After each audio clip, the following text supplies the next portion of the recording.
नमस्कार दोस्तों, अल्फाजा diary bye DS में आपका स्वागत है। आज मैं लेकर आई हूँ प्रेमचंद की लिखी कहानी आप बीती। साहित्यकारों की ज़िंदगी में एक ऐसा वक्त भी ज़रूर आता है जब प्रशंसकों की तरफ से उन्हें ढेरों पत्र प्राप्त होते हैं और वो खुशी से झूम उठते हैं।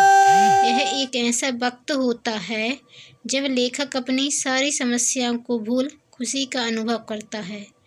वो पत्रों के सागर में डूब जाता है और लहरों के साथ कल्पना के नए शिखर पर पहुंच जाता है। उस पल मैं भी कुछ हूँ, यह महत्व महसूस होता है। कुछ ऐसा ही अनुभव मैंने सावन महीने में किया जब मुझे मेरी रचनाओं की प्रशंसाओं से भरा पत्र प्राप्त हुआ। इस पत्र में दिल खोलकर मेरी कृतियों की तारीफ की गई थी। पत्र भेजने वाले खुद एक उत्तम कवि थे। उनकी कविताएं अक्सर पत्रिकाओं में छपती थीं। मैं उनका यह पत्र पढ़कर फूला नहीं समा रहा था। मैं खुशी के मारे उसी वक्त उस पत्र का जवाब लिखने बैठ गया था। उस उत्साह में मैंने जो कुछ भी पत्र में लिखा, इस समय वो याद नहीं है। हाँ, इतना याद है कि उस पत्र में शुरू से अंत तक प्रेम भरे मीठे शब्द लिखे थे। हालांकि मैं कभी कविता नहीं लिखता था, लेकिन फिर भी मैं शब्दों को जितना सुंदर बना सकता था, मैंने उतना संवार दिया था। यहाँ तक कि पत्र लिखने के बाद जब मैंने उसे फिर से पढ़ा तो मुझे कविता बहुत पसंद आई। पूरा पत्र भाव से भरपूर था। 5वें दिन उसी कवि का एक और पत्र मुझे मिला। वो पहले वाले पत्र के मुकाबले और ज़्यादा प्रभावी था। उसमें मुझे प्यारे भैया कहकर पुकारा गया था। साथ ही मेरी रचनाओं की एक सूची और प्रकाशकों के बारे में उनके नाम और पते पूछे गए थे। इसके साथ ही पत्र के अंत में ये भी कहा गया था कि मेरी पत्नी आपकी बहुत बड़ी प्रशंसक है और आपकी लेखन को पढ़ना पसंद करती है। साथ ही पत्र में यह भी लिखा गया था कि मेरी पत्नी पूछ रही थी कि आपकी शादी कहाँ हुई है, आपके बच्चे कितने हैं और आपकी कोई फ़ोटो है तो प्लीज़ भेज दीजिए। वहीं पत्र में मेरे जन्म स्थान और वंश की भी जानकारी पूछी गई थी। पत्र के अंतिम खबर ने मुझे खुश कर दिया था। पहली बार ऐसा हुआ था जब किसी महिला ने अपने मुख से मेरी तारीफ की थी और यह सुनने का मौका मुझे मिला था। यह सुनकर ऐसा लगा कि कोई मेरे बुरे कर्मों की तारीफ कर रहा है। उस दौरान तारीफ में जितने भी शब्द मुझे याद थे, उन सबको मैंने पत्र में लिख डाला और अपने परिवार और ख़ानदान के विषय में ऐसा जिक्र किया कि जैसे किसी कवि ने भी कभी राजा का गुणगान नहीं किया हो। मेरे दादाजी एक जमींदार के यहाँ कर्मचारी थे, लेकिन उन्हें मैंने रियासत का प्रबंधक बताया था। वहीं अपने क्लर्क पिता को मैंने दफ्तर का प्रधानाध्यक्ष बताया। पत्र में किसानी को जमींदारी बताया था। इसके अलावा अपने लेखन की गिनती को तो बढ़ा ना सका, लेकिन उनके महत्व को बड़े अच्छे से समझा दिया था। देखा जाए तो अपनी तारीफ करना एक सिरफरापन है, लेकिन इशारों में यह काम आसानी से किया जा सकता है। खैर, पत्र ख़त्म हो चुका था और लेटर बॉक्स में पहुंच चुका था। इसके बाद हफ्ते तक कोई भी पत्र नहीं आया। मैंने पत्र में अपने हिसाब से अपनी पत्नी की तरफ से भी कुछ बातें लिखी थीं। उम्मीद थी कि घनिष्ठता बढ़ेगी, लेकिन ऐसा लग रहा था कि कहीं वे मुझे मतलबी और सेंटिमेंटल ना समझने लगा हो, इसलिए कोई पत्र नहीं लिखा हो। आश्विन के महीने का तीसरा पहर था। हर तरफ रामलीला का उत्साह था। मैं भी अपने एक दोस्त के घर था। वहाँ ताश की बाजी चल रही थी। अचानक एक व्यक्ति वहाँ मेरे बारे में पूछते हुए वह मेरा नाम लेते हुए वहाँ आया और मेरे बगल की कुर्सी पर आकर बैठ गया। मैं उसे नहीं जानता था। मैं सोच में था कि आखिर कौन है ये आदमी और यहाँ कैसे आया। मेरे दोस्त लोग भी उन महाशय को देखकर इशारेबाजी करने लगे थे। मैंने विनम्रता के साथ उस महाशय का नाम पूछा। जवाब मिला, मेरा नाम उमापति नारायण है। मैं जवाब सुनते ही खुश होकर उनके गले लग गया। यह कोई और नहीं बल्कि वही कवि महोदय थे जिन्होंने मुझे पत्र भेजा था। मैंने उनसे उनका हाल चाल पूछा, फिर पान और इलायची खिलाई और पूछा कि यहाँ कैसे आना हुआ। उन्होंने जवाब दिया, घर चलिए, फिर विस्तार से बताऊंगा।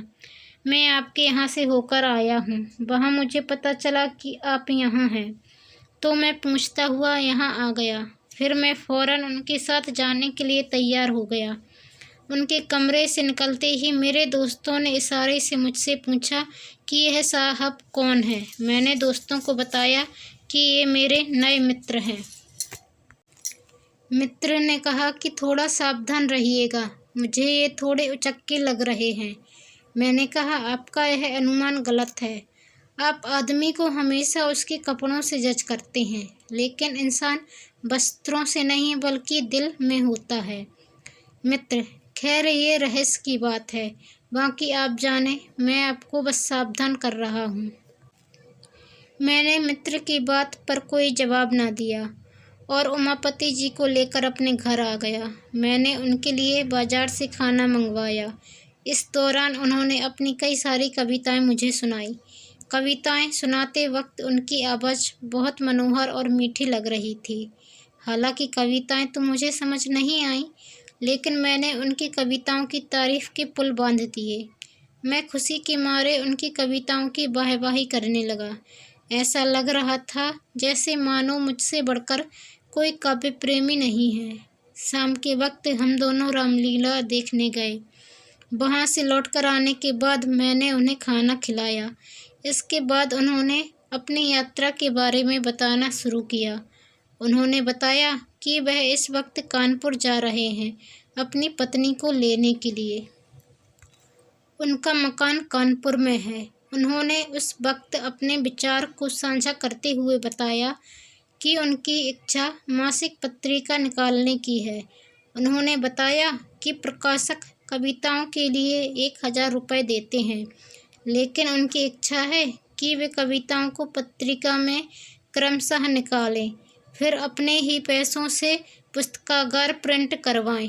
उमापति ने यह भी बताया कि उनकी जमींदारी कानपुर शहर में है, लेकिन वो साहित्यिक ज़िंदगी बिताना चाहते हैं। उन्हें जमींदारी से नफ़रत है। उन्होंने बताया कि उनकी पत्नी लड़कियों के एक स्कूल में प्रधानाध्यापिका है। यह सारी बातें देर रात तक चलती रहीं। अधिकांश बातें उस दिन की याद नहीं हैं। हाँ, बस यह याद है कि हमने अपने भावी ज़िंदगी का एक प्रोग्राम बना लिया था। उस वक्त मैं अपनी किस्मत को सराह रहा था कि घर बैठे बिठाए मुझे भगवान ने एक सच्चा दोस्त भेज दिया। हम लोगों को बात करते करते लगभग आधी रात यूं ही बीत गई थी। उन्हें अगले दिन सुबह 8 बजे निकलना था। जब मैं सोकर उठा तो सुबह के 7 बज रहे थे। मैंने देखा कि उमापति जी जाने के लिए तैयार थे। बोले, इजाज़त दीजिए, लौटते वक्त इधर से ही जाऊंगा। इस वक्त आपको तकलीफ़ दे रहा हूँ, माफ़ करिएगा। जब कल मैं चला था तो उस वक्त सुबह के 4 बज रहे थे। चलने की चिंता में पूरी रात जागना पड़ गया। गाड़ी में बैठते ही झपकियाँ आने लगीं, तो मैंने कोट उतार दिया और फिर लेटा तो फ़ौरन सो गया। मुगल सराय में आँख खुली तो देखा कि कोट गायब था। कोट को मैंने चारों तरफ ढूंढा, पता ही नहीं चला कि मेरा कोट किसी ने चोरी कर लिया है। मेरे कोट में उस वक्त 50 रुपये रखे थे, वो भी साथ में चले गए। पत्नी के मैके उसे लेने जाना है और जाते वक्त मुझे कपड़े ले जाने हैं। आप मुझे 50 रुपये उधार दे दीजिए। ससुराल में हर वक्त थोड़े बहुत पैसे खर्च होने स्वाभाविक हैं। ऐसे में अगर पैसे ना खर्च करो तो हंसी होगी। मैं जब वापसी में इधर से लौटूंगा तो आपको पैसे देता हुआ जाऊंगा। मैं उनकी बात सुनकर बड़ी दुविधा में था। मुझे पहले भी एक बार धोखा मिला था। फौरन मन में ख्याल आया कि कहीं इस बार भी धोखा ना खा जाऊं। फिर तुरंत ही मुझे अपने इस ख्याल पर शर्म आने लगी। मैंने सोचा, इस संसार में हर आदमी एक जैसा नहीं होता। ये बेचारे कितने सज्जन आदमी हैं, इस वक्त मुसीबत में हैं। ये सोचते हुए मैंने अपनी पत्नी को कहा कि अगर तुम्हारे पास कुछ पैसे हैं तो दे दो।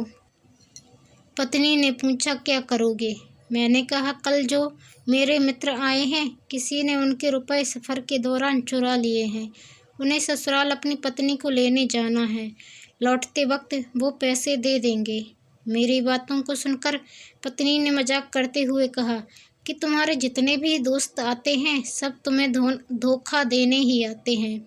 मेरे पास कुछ पैसे नहीं हैं। फिर मैंने थोड़ा अपनी पत्नी को मनाते हुए कहा कि अगर पैसे हैं तो दे दो ना, बेचारे तैयार होकर खड़े हैं, उनकी गाड़ी छूट जाएगी। पत्नी ने कहा, बोल दो जाकर कि इस वक्त घर में कोई पैसे नहीं हैं। मैंने कहा, यह कहना इतना आसान बिल्कुल नहीं है। इसका मतलब यह है कि मैं दरिद्र होने के साथ साथ अच्छा दोस्त भी नहीं हूँ। क्या मेरे पास 50 रुपए का भी इंतजाम नहीं हो सकता? उमापति जी को इस पर कभी भी यकीन नहीं होगा कि मेरे पास इतने पैसे भी नहीं हैं। इससे तो यह सही है कि उनसे मैं सीधे सीधे कह दूं कि हमें आप पर बिल्कुल भी यकीन नहीं है। मेरी बातें सुनकर पत्नी ने झुंझलाकर बक्से की चाबी मेरे सामने फेंकते हुए कहा कि तुम जितनी आसानी से बहस कर लेते हो, अगर उतनी आसानी से आदमी परखना जानते तो अभी तक इंसान बन गए होते। जाओ और दे दो ये रुपए। इन रुपयों को उधार समझकर मत दो। ये समझना कि इन रुपयों को पानी में फेंक दिया। मुझे तो बस आम से मतलब था, ना कि पेड़ की गिनती से। मैंने रुपए निकालकर उमापति जी को उसी वक्त दे दिए। उमापति जी ने पैसा लौटाने का वादा किया और चले गए। उमापति 7वें दिन फिर शाम को घर वापस आए। उनके साथ इस बार उनकी पत्नी व बेटी थी। दही चीनी खिलाकर मेरी पत्नी ने उन लोगों का स्वागत व आदर सत्कार किया। यहाँ तक कि 20 रुपए मुँह दिखाई के दिए। इसके साथ कि उनकी बेटी को भी मेरी पत्नी ने 2 रुपए मिठाई खाने के लिए दिए। मुझे लगा था कि उमापति जी आने के बाद ही मेरे रुपए लौटा देंगे, लेकिन उन्होंने रात में रुपयों का कोई जिक्र तक नहीं किया। सोते वक्त मैंने पत्नी से कहा कि रुपए का तो इन्होंने जिक्र तक नहीं किया। पत्नी ने मेरी बात सुनकर हंसते हुए कहा, क्या तुम्हें सच में उम्मीद थी कि वो आते ही फौरन तुम्हारे पैसे लौटा देंगे? मैंने पहले ही तुमसे कहा था कि रुपए मिलने की उम्मीद से उन्हें पैसे मत देना। यह समझो कि ये पैसे किसी दोस्त की मदद के लिए दिए थे, लेकिन तुम तो विचित्र हो। पत्नी की बातें सुनकर मैं लज्जित होकर चुप रह गया। उमापति अपने परिवार वालों के साथ 2 दिन तक मेरे घर में रुके। मेरी पत्नी ने इस दौरान उन लोगों का खूब आदर सत्कार किया। मुझे फिर भी संतोष नहीं था, क्योंकि मैं समझता था कि इन्होंने मेरे साथ धोखा किया था। तीसरे दिन वो सुबह जल्दी अपने घर जाने को तैयार हो गए। मुझे अब उम्मीद थी कि वो मेरे रुपए लौटा देंगे। ऐसा नहीं हुआ। वो अब एक नई राम कहानी सुनाने लगे। उन्होंने बिस्तर बांधते हुए कहा कि मुझे बड़ा ही दुख है कि इस बार मैं आपके पैसे नहीं लौटा पाऊंगा। दरअसल बात यह है कि घर में पिताजी से मुलाकात नहीं हो पाई। वे किसी काम से गांव गए हुए थे। मेरे पास इतनी छुट्टियां नहीं थीं कि उनसे मिलने मैं गांव तक जाता। गांव जाने के लिए रेल का वहां कोई भी जरिया नहीं है। वहां पहुंचने के लिए बैलगाड़ियों से जाना पड़ता है। इसलिए सिर्फ 1 दिन और फिर अपने ससुराल को निकल गया। मेरे सारे रुपए ससुराल में ही खर्च हो गए। अब तो मेरे पास ट्रेन के टिकट तक का पैसा नहीं है। कृपया आप 25 रुपए मुझे दे दीजिए। मैं वहां पहुंचते ही आपको रुपए भिजवा दूंगा। मन तो किया कि फौरन जवाब दे दूं, लेकिन ऐसा मैं कर न सका। मैंने पत्नी से पैसे मांगकर उमापति के हाथ पर रख दिए। इसके बाद वो चले गए। एक हफ्ते के बाद फिर उमापति जी ने पत्र भेजा, जिसमें लिखा था कि वो काम के सिलसिले में बाहर जा रहे हैं, वापस लौटकर रुपए भेजेंगे। 15 दिनों के बाद मैंने एक पत्र लिखकर उनका हालचाल पूछा, लेकिन मेरे पत्र का कोई जवाब नहीं आया। मैंने 15 दिनों के बाद फिर से पत्र लिखा और इस बार मैंने रुपए के बारे में पूछा, लेकिन उसका भी कोई जवाब नहीं आया। मैं समझ गया था कि पत्नी ने जो भी कहा था वो ही सच था। मैं निराश और चुप होकर बैठ गया। हालांकि मैंने अपने इन पत्रों के बारे में अपनी पत्नी को कुछ नहीं बताया। उमापति के इस व्यवहार पर मुझ पर गहरा असर पड़ा। फिर इसी महीने मेरे मंत्रालय में बिहार प्रांत के एक कंपोजिटर आया था। 15 रुपये मासिक पर मैंने उसे काम पर रख लिया था। पहले वो किसी अंग्रेजी स्कूल में पढ़ा करता था। किसी का सहयोग न मिलने के कारण वह पढ़ाई छोड़ चुका था। उसके घर वालों ने उसकी मदद करने से मना कर दिया था। मजबूर होकर उसे यह नौकरी करनी पड़ी। उसकी उम्र कोई 17 से 18 साल रही होगी। उसका गंभीर स्वभाव था और उसके बातचीत करने का तरीका भी अच्छा था। यहाँ आने के तीसरे ही दिन उसे बुखार आ गया। कुछ दिनों के बाद भी जब बुखार नहीं गया तो उसे अपने घर की याद सताने लगी। उसने मुझसे कहा कि वह बीमार है, उसे कुछ रुपए मिल जाएं तो वह घर चला जाएगा। फिर वह वहां पहुंचकर पैसों का इंतजाम करके मुझे भेज देगा। वह सच में बहुत बीमार था, लेकिन मैं पहले से ही पैसों के मामले में धोखा खाकर बैठा हुआ था, इसलिए मैंने उसे मना कर दिया। मेरी बातें सुनकर वो रोने लगा और मुझसे मदद की विनती करने लगा, लेकिन धोखे की चोट खाए बैठा मैं उसकी बातों को नज़रअंदाज कर गया। दुविधा भरी स्थिति में उसने फिर आकाश को देखा और वहां से चला गया। मुझे अंदर ही अंदर बुरा लगा, लेकिन जो मैंने निर्णय लिया था मैं उसी पर अडिग बना रहा। मैंने मन में विचार कर लिया कि मैं कहाँ का ऐसा धनी हूँ जो ऐसे रुपए बहाता रहूँगा। वो लड़का मेरे पास से आंखों में आंसू लेकर गया था। तब कार्यालय के एक क्लर्क, जिनका नाम पंडित पृथ्वीनाथ था, उन्होंने उसकी मदद कर दी। उन्होंने उसकी पूरी कहानी सुनकर उसे 15 रुपये दे दिए थे। जब मुझे इसकी जानकारी हुई तो मानो मेरे मन से कोई बोझ उतर गया हो। चलो, अब वो बेचारा अच्छे से घर तो पहुंच ही जाएगा। यह सोचकर ही मुझे मुफ्त में ही संतोष मिल गया। लेकिन कुछ अपने किए पर भी मुझे शर्म आई। मैं बड़े बड़े उपदेश दिया करता था, लेकिन आज अपनी ही जुबान से मुकर गया। 5वें दिन पैसे आ गए। मेरी आंखें खोल देने वाली यह घटना मुझे शायद ही कभी भूली थी। खैर, इस बारे में मैंने अपनी पत्नी को कुछ नहीं बताया था, वरना मेरा घर में मुश्किल हो जाता। पूर्व कथित वृत्तांत को लिखकर मैंने पत्रिका में भिजवा दिया। मेरा मकसद बस इतना था कि मैं लोगों को धोखेबाजी के इस कुपरिणाम का संदेश दूं। मुझे सपने में भी उम्मीद नहीं थी कि इसका मुझे कोई सीधा फल भी मिल जाएगा। फिर चौथे दिन मेरे पास एक 5 रुपये का मनी ऑर्डर पहुंचा। मैं उसे देखकर इतना खुश हुआ कि मेरी खुशी की कोई सीमा नहीं थी। मनी ऑर्डर भेजने वाला कोई और नहीं बल्कि वही महोदय थे, उमापति। भेजे गए कूपन पर सिर्फ क्षमा शब्द लिखा था। मैंने वो पैसे ले जाकर अपनी पत्नी को दे दिए और वो कूपन दिखाया। पत्नी ने बड़े ही अनमने तरीके से मुझसे, इसे ले जाकर अपनी अलमारी में रख लो। तुम ऐसे लोभी किस्म के इंसान हो, मुझे नहीं मालूम था। कुछ पैसों के लिए इस तरह किसी के पीछे पड़ जाना अच्छी बात नहीं है। जब पढ़ा लिखा और विनयशील इंसान अपने वादे को पूरा न करे तो समझना चाहिए वो मजबूर है। विवश हुए इंसान को इस तरह बेइज्जत करना सही नहीं है। मैं इन पैसों को तब तक नहीं रखूंगी जब तक कि उमापति जी का कोई संदेश या पत्र नहीं आ जाता जिसमें उनके रुपए भेजने की देरी का कारण लिखा हो। हालांकि उस वक्त मैं ऐसी महान बातें सुनने के लिए बिल्कुल भी तैयार नहीं था। डूबे हुए रुपए मिल गए, मैं उसी खुशी से फूले नहीं समा रहा था।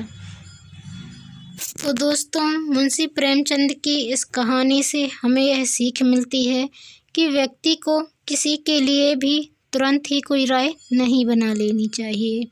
आपको ये कहानी कैसी लगी और इस कहानी से सीख जो मिली है उसे जीवन में हमेशा याद रखना चाहिए। चैनल पर नए आए हैं तो प्लीज़ चैनल को सब्सक्राइब करें, बेल आइकन पर क्लिक कर लीजिएगा। धन्यवाद।